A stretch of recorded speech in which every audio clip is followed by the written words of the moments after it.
just my luck. Oh my goodness gracious me. So I recorded this, not knowing that my voice wasn't recording. Fantastic. Anyway, boys, finally back home from work, and I immediately jumped on to get this done as soon as possible because that 1000 exclusive skin, I need that. I want that. Alright, I've been using the Baron skin for a long time because it's still badass to me, but I was waiting for the next best thing. I wouldn't say it's the best thing. Like, I still believe Baron's costume is still badass, the one that I've got, and you guys will see, but I still want the 1000 Yogman skin because it looks pretty cool. Pretty dope. I like the color. So, anyway, stage details. These are the buffs that I'm taking, and I believe I did also show off, yeah, my team comp. So, went with my water element because it's more juiced up, so using Char so that he doesn't recover HP, Malin for support, healing and damage increase and whatnot, and then Seron for the breaker. Shadows, I do change up the middle shadow for the defense pen, the Ice Witch, Ice Queen, call it what you will. Weaponry, went with Wind because it's, well, I mean, right now Wind is low-key doing its thing. These are the these are the kits that I've set up. By the way, when I do my Hunter's kit, the only thing I change is Char, and I'll use 4 Curse, and then 4, I think it's called Obsidian. It's the MP one, yeah, the MP set. So that's the Hunter change. Skill wise, Water Element, Wind, Thunderstorm. That I do change up because that should be the Wind Shroud. There you go. I noticed that Wind Shroud. There we go. So I got that on the high rarity, and then of course break for the wind. These are the blessings. Again, on the defense side, take whatever you want, but these are the blessings that I utilized, and then these are the calls I've got going on right now for my characters. Alright, and so it begins, boys. Honestly, oh, my game lag. Whoa, what happened there? Alright. Okay, cool, yeah, game just, I mean, then again, I'm not even playing right now. Alright, whatever. Anywho, yeah, this fight is fairly tough. Again, if you played normal, yeah, nothing really changes in terms of his moveset and whatnot. So if you've got a good grasp on his attacks and whatnot, then you should be a-okay. Just obviously keep in mind with his health bar, so that way you know when you're going into the next phase. That's something that I was not aware of. Loki, I just ran it and I just winged it. I didn't even know when the next phase was, because it does go off from his percentage of his health bar to when he'll go into the next phase. I winged it, no idea, so but thankfully it worked out. Thankfully it did work out. But I will say, in terms of majority of his moveset, it's when he gets those big arms, though, that's when you kind of want to move out of the way. Now thankfully you can maneuver your way on being behind him when he's doing that attack, so that way you can focus on doing that little bit more damage, of course. So I did have, I think this is my 3rd attempt. The first 2 attempts, it was more so of me not being able to see anything, and so he was able to hit me quite easily. Also, one thing to mention, obviously utilizing the wind element weaponry, getting those extra damage off. I will say, having that paralysis from my weaponry along with Beru, the shadow of my choice that I decided to take, those paralysis, to give you those kind of a couple of seconds of breathing room, boys, let me tell you, that goes a long way. I would honestly suggest for people to run with their wind weaponry. I feel like wind weapon might be more done up for most people, to where water is at right now, because I'm pretty sure from what I've read, the Grimoire didn't actually get touched up. It's only the Scatty Pistol and the Kasaka Venom Fangs, of course. So yeah, I feel like wind weaponry right now might be the more favorable one, of course. So I mean, that's what I would suggest in terms of getting more additional damage off from the Windbreaker, alongside with then the daggers themselves doing for a formidable amount of damage, alongside providing that paralysis, of course. Again, you can link that up quite nicely with the skills, especially with the Wind Shroud, I think is what it's called, to get those damage off, of course. And by doing that, get that final hit of the Wind Shroud going off, that then gives you an attack increase. So it all kind of works off one another. Every skill, every weaponry that I'm using, they kind of bounce off one another to help me out in getting more damage off, increasing my damage, etc. So that's kind of what I'm trying to go with my wind element. If I did have my wind units done up quite nicely, aka like Hansemi, no, not so much Hansemi, I would still cater more so of having Malin as my support. I'll go to Ruja and whatnot, and Leonard. If it was at A10 or close to it, then I probably would have run him, but yeah. Anyway, kind of rambling on, but once you're at that 200 mark on the HP bar side of things, the phase of the crystal begins. Again, you want to break this crystal as soon as possible, because on the hard difficulty, that crystal will absolutely body you, right? It does too much damage, way too much damage.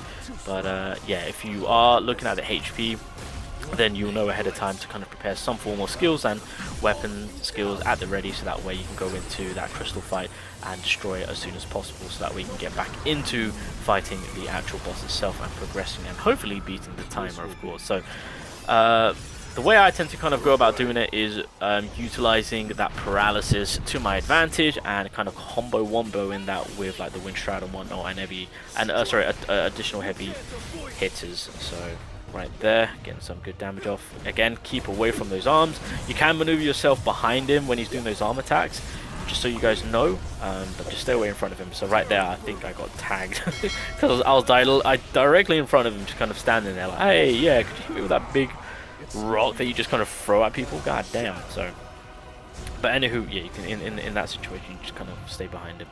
So right there, using my shadows as baits, and then it gives me time to kind of use my skills and whatnot that do take a hot minute to actually fully get used, of course, especially with the wind shroud, because again, it's a couple of hits going into the big hit, and you want that final hit to stick. So in a moment like that, where he's mainly focused on the shadow doing his attacks, you can get it off quite easily, and by doing that, again, keep in mind you do get an attack increase. So there's that ultimate being popped off. At this given moment, I'm looking at the HP, I'm looking at the timer. We're making good time. Actually, we're making fantastic time. He spawns all his friends in. I'm kind of slightly low on the MP. I'm waiting for my skills to reset. This was going to be it. So obviously, keep in mind, once he does spawn and gets friend, just make sure you've got a break at the ready, and then you pretty much are going to be good to go. So there we go, getting that damage off. Completely missed that. So that was, yeah, not good on my end. Utilizing those beams as a little bit of a shadow step energizer to generate that, I guess. Thunderstorm, I don't think I utilized it because the timer ran out right there, which I should have. That would have knocked off a good solid 5 bars, I want to say, of HP. But yeah, with a little time remaining, I still had an ultimate. I was low-key kind of panicking here, but I know that I had a few skills up my sleeve, so it wasn't the end of the world. 3 bar health bar left, timer is on my side. I activated everything that I could, and that was it for this hard difficulty using Sunnu as the main character. So bit of a tough one, but we got there. We got there. Alright, now we'll jump over to the Hunter's side. Alrighty, you guys, so we're on the Hunter's side of things. Again, everything that I showed you guys at the very beginning of the video with the setup for the Hunters, it's all the same. The only difference is that with my Char, I put in a 4 curse set and then a 4 obsidian set, and that was it. So basically, I took off the newest 8 set off her, just because, you know, she's going to be used more so for the main DPS. So that's kind of what we're going with.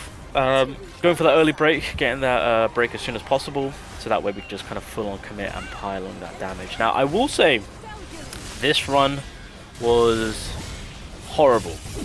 Very horrible. How I managed to get it done, it is thanks to the Anniversary Queen herself, for just being a fantastic TPS unit with the amount of damage she can deal. I highly recommend people just invest in her. Like, do her up quite nicely, boys. She will put in the power.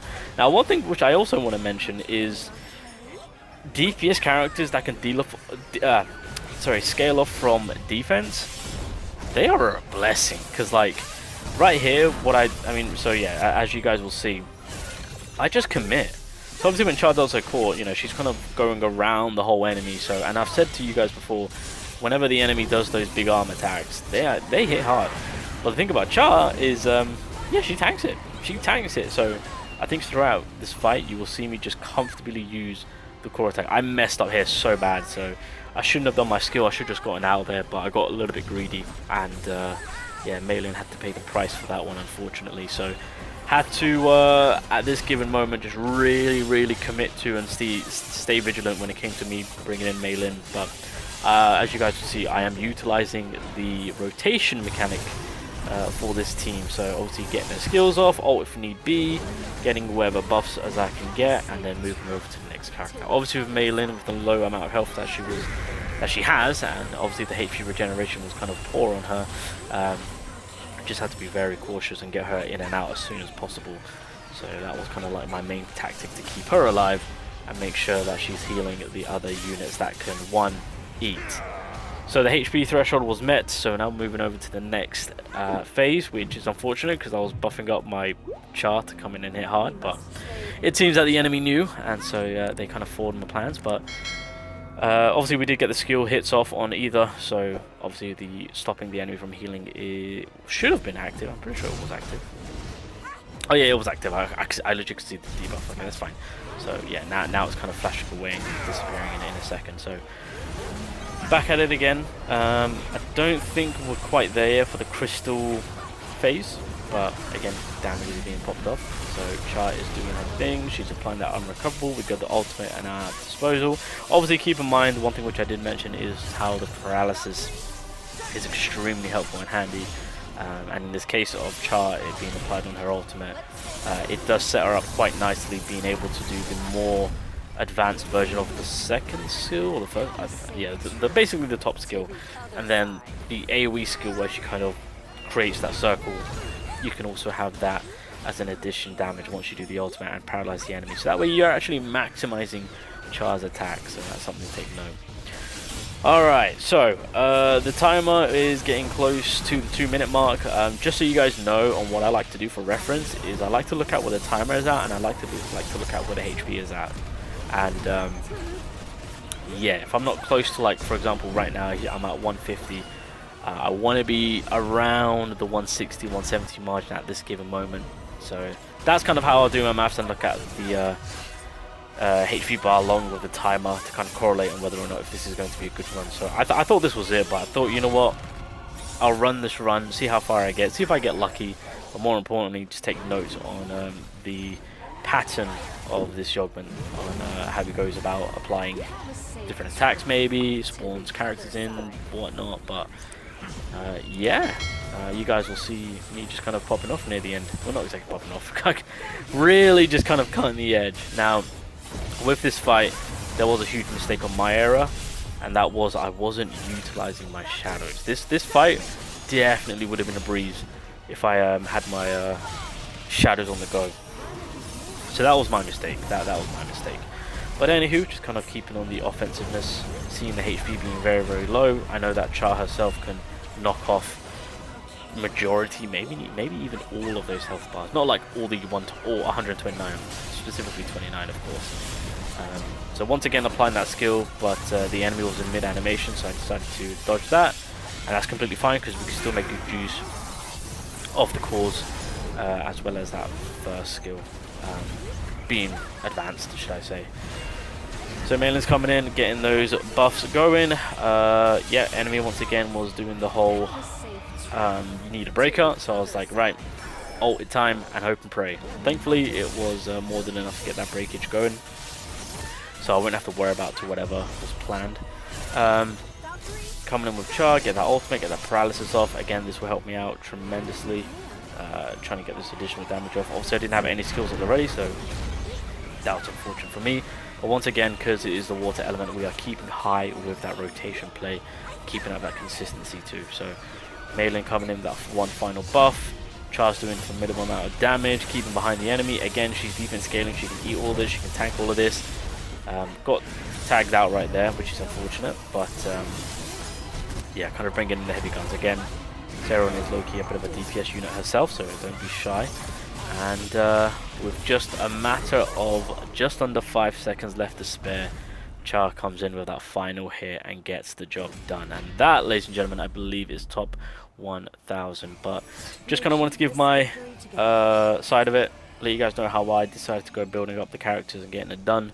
But once again, it does come down to your account, your overall power level. So like I said, hopefully people have been working on their account, because again, there was a lot to do in the previous update or two in terms of increasing your power level to get stronger, prepared for the more higher difficult content, such as yeah, this hard mode, to get those exclusive rare reward cannot be gained anywhere else. So it's a one done deal if you don't get it. But yeah, you also get the play card, which is unique because typically you have to wait for that reward, but they do give you it. So yeah, that is pretty much the hard version of it, ladies and gentlemen.